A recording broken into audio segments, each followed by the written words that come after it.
Hello friends, பட்டை, கிராம்பு, ஏலக்காய், பிரிஞ்சி இலை, ஸ்டார் அனீஸ், மராத்தி மொக்கு, ஜீரகம் நிறைய எடுத்திருந்தேன். ஒரு குக்கரில் எண்ணெயும் நெய்யும் விட்டுக்கலாம். தாளிக்கிற பொருள்லாம் போட்டு தாளிச்சிக்கலாம். 1க்கு 2 தண்ணி. நான் பாஸ்மதி ரைஸை எடுத்து 20 நிமிஷம் ஊற வச்சுருந்தேன். 3 விசில் விட்டு எடுத்துக்கலாம். பாஸ்மதி ரைஸையும் போட்டுட்டேன். நல்லா மிக்ஸ் பண்ணி விட்டுட்டு கொதி வந்தோடனே நம்ம மூடி வச்சுக்கலாம். தேவையான அளவு உப்பும் போட்டாச்சு. இதுக்கு நம்ம சவுத் இண்டியன் ஸ்டைலில் தம் ஆலு செஞ்சுக்கலாமே அப்படின்னு சொல்லிட்டு செஞ்சுருந்தேன். ரொம்ப நல்லா வந்திருந்தது. வந்துருச்சு. நம்ம ஜென்டலாக மிக்ஸ் பண்ணி விட்டுறலாம். அதுக்கு அந்த தம் ஆளுக்கு வெங்காயம், தக்காளி, பச்சை மிளகாய், கொத்தமல்லி இலை எல்லாத்தையும் பேஸ்ட்டாக அரைச்சிக்கலாம். நம்ம கொஞ்சமாக தேங்காய் கசகசா போட்டு சேர்த்து அரைச்சிக்கலாம். நான் குட்டி உருளைக்கிழங்கு தான் தோல் சீவிட்டு அங்கங்கே ஃபோர்க்கில் குத்தி வச்சுருந்தேன்.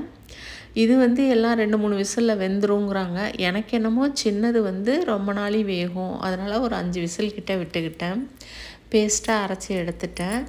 இது அப்படியே ஒரு குக்கரில் எண்ணெயும் நெய்யும் விட்டுருக்கேன். இதுக்கு தாளிப்பு பொருள் இல்லாமையும் நம்ம அப்படியே உருளைக்கிழங்கு அந்த பேஸ்ட் போட்டு செய்யலாம். நான் பட்டை, கிராம்பு, ஏலக்காய் கொஞ்சமாக போட்டுட்டு பேஸ்ட்டாக இருந்ததே அது கூட போட்டு மிளகாத்தூள், தனியாத்தூள், உப்பு, மஞ்சத்தூள், தயிர் போட்டிருந்தேன். இதுக்கு தேவையான அளவு தண்ணி விட்டுக்கலாம். அந்த உருளைக்கிழங்கு அது கூடவே போட்டுட்டு நான் ஒரு 4-5 விசில் விட்டு தான் எடுத்தேன். இதுக்கு கொஞ்சமாக கரம் மசாலா போட்டாலும் ரொம்ப டேஸ்ட்டாக இருக்கும். நான் அன்றைக்கி நான் எதுவுமே போடலை. வேக வச்சுட்டு போட்டாலும் ரொம்ப நல்லாயிருக்கும். தேவையான அளவு உப்பு போட்டாச்சு.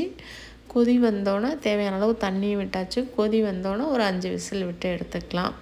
அதுக்கப்புறம் இது செமி கிரேவியாகவும் வச்சுக்கலாம். கொஞ்சம் தண்ணியாக வச்சாலும் நம்ம இஷ்டம்தான் அது. நான் ஒரு செமி கிரேவியாக வச்சுருந்தேன். லாஸ்ட்டில் கொத்தமல்லி போட்டு இறக்கிக்கலாம். எல்லாமே நம்ம இஷ்டம்தான். இந்த ஜீரக சாதத்துக்கும் ஜீரா ரைஸுக்கும் அந்த உருளைக்கிழங்கோட மசாலாவும் ரொம்ப டேஸ்ட்டாக இருந்தது. நான் கொஞ்சமாக வெங்காய பச்சடி வச்சுருந்தேன். நான் எல்லாத்துக்குமே நார்த்தங்காய் ஊறுகாய் மோஸ்ட்லி சேர்த்துக்குவேன். அதனால் அதையும் சேர்த்து அன்னைக்கு லன்ச் பிளேட் எங்களுக்கு இதுதான்.